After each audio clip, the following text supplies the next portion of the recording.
রহমানির রহিম।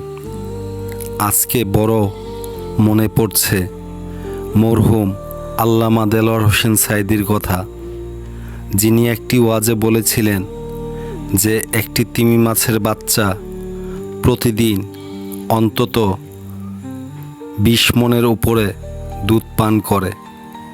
আজকে যেন তার সেই কথার সত্যতা নিজ চোখে দেখলাম।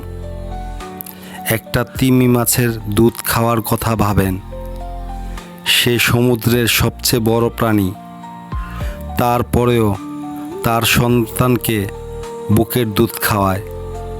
ঠিক আমাদের মতো, ঠিক আমাদের মায়ের মতো সে লক্ষ লক্ষ লিটার পানির মাঝে ভাসতে ভাসতে শুধু একটা বাচ্চার দুধ খাওয়ানোর জন্য শরীরের সব শক্তি ঢেলে দিয়ে দুধ বানায়।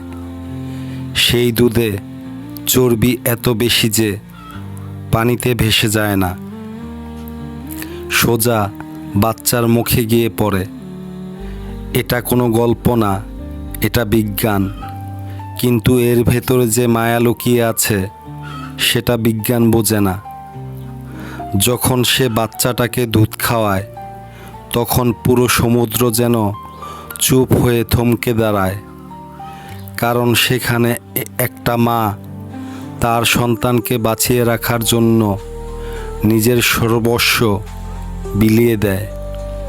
আমরা যারা মানুষ, আমরা কি পারি না এই একই রকম ভালোবাসা দেখাতে?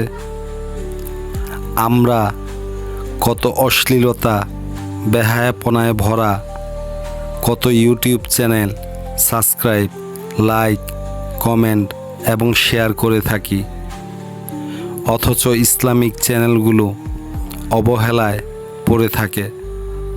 হে প্রিয় দিনী ভাই ও বোন, আল্লাহর কুদরত ও ইসলামের আলো ছড়িয়ে দিতে ইসলামিক চ্যানেলগুলো সাবস্ক্রাইব করুন, লাইক করুন, কমেন্টস করুন এবং বেশি বেশি শেয়ার করুন।